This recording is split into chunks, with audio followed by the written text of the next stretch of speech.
이스라엘 예루살렘에 유대인 대학살 박물관이 있습니다. 히브리어로 야드바셈이라고 하는데 야드바셈은 이름을 기억하다 라는 뜻입니다. 박물관 별관에 들어가면 온통 캄캄합니다. 통로의 줄을 잡고 따라가야 합니다. 공간에 수많은 별이 빽빽하게 박혀 있습니다.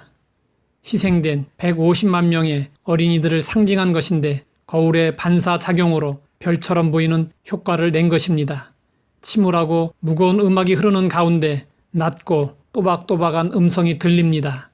희생된 어린이들의 이름입니다. 이 시스템은 밤낮 없이 가동되고 있습니다. 유대인들은 두 가지 측면에서 과거를 기억합니다.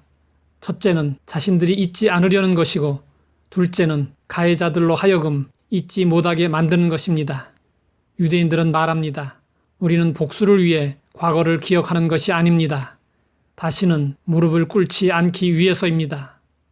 영어로 용서한다라는 단어는 헬라어로 풀어준다라는 뜻입니다. 이것은 재판에서 법적으로 풀어주는 것을 말합니다. 용서는 다른 사람들을 나의 개인적인 심판에서 풀어주는 것입니다. 그것은 내가 우주의 최고 재판관이신 하나님의 위치에 올라서지 않고 내가 하나님을 대신하여 다른 사람들을 정죄하지 않겠다는 것을 뜻합니다. 하나님은 우리에게 분명하게 말씀하고 있습니다. 그러므로 남을 판단하는 사람아, 누구를 막론하고 내가 핑계하지 못할 것은 남을 판단하는 것으로 내가 너를 정죄함이니 판단하는 내가 같은 일을 행함이니라. 내 사랑하는 자들아, 너희가 친히 원수를 갚지 말고 하나님의 진노하심에 맡기라. 기록 되었으되 원수 갚는 것이 내게 있으니 내가 갚으리라고 주께서 말씀하시니라.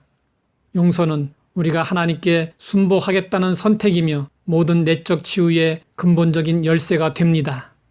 용서에 있어서 가장 어려운 부분은 내게 상처 준 사람을 진정으로 용서하는 것입니다.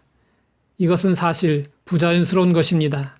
왜냐하면 상처 뒤에 따라오는 자연적인 감정은 분노, 적개심, 원망, 쓴뿌리, 증오심이기 때문입니다. 그럼에도 불구하고 우리는 용서해야 합니다. 주님은 우리가 상처받을 때 의지적으로 용서하라고 명령하십니다. 성경에서 우리에게 용서의 본을 보여준 사람은 창세기에 나오는 요셉입니다. 요셉은 형들의 시기 질투로 종으로 팔렸습니다. 요셉은 고통 속에서도 하나님과 함께하는 삶으로 애굽의 총리 대신이 되어 나라를 다스리게 되었습니다. 온 땅에 기근이 들자 먹고 살기 위해 형들이 애굽으로 왔고 요셉을 만나게 되었습니다. 그때 요셉이 한 말이 너무도 감동적입니다. 당신들이 나를 이곳에 팔았다고 해서 근심하지 마소서, 한탄하지 마소서. 하나님이 생명을 구원하시려고 나를 당신들보다 먼저 보내셨나이다. 다윗도 아무런 잘못 없이 사울왕의 시기심에 의해 수차례 죽음의 위기를 넘겼고 사울왕이 죽기까지 도피와 망명생활을 했습니다.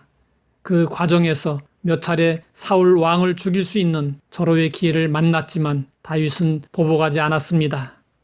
일반적으로 용서는 때가 무르익어야 일어납니다.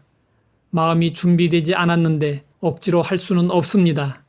큰 상처를 준 사람을 용서하려면 적절한 시기와 상황을 기다려야 합니다. 우리는 언제나 상처만 받고 피해자로서만 사는 것이 아닙니다. 우리도 때때로 남에게 상처를 줄 수 있습니다. 우리는 용서해야 할 뿐 아니라 용서를 받아야 합니다. 내가 다른 사람에게 상처를 주었을 때 가장 먼저 하나님의 용서를 구해야 합니다. 그 다음 우리는 적절하고 지혜로운 방법으로 그 사람에게 용서를 구해야 합니다. 우리의 본성은 용서보다는 보복하는 것을 더 원합니다. 그러나 우리는 용서하라는 명령을 받았습니다. 그리스도인은 하나님의 자녀로서 하나님 아버지의 성품을 닮아야 합니다. 용서에 있어서도 아버지의 모습을 닮아야 합니다. 하나님 아버지, 우리가 받은 용서를 기억하고 용서할 수 있는 사람이 되게 하시니 감사합니다. 인간적 본성으로는 어려운 일이지만 하나님의 마음을 품고 용서할 수 있게 하옵소서. 예수님의 이름으로 기도드립니다.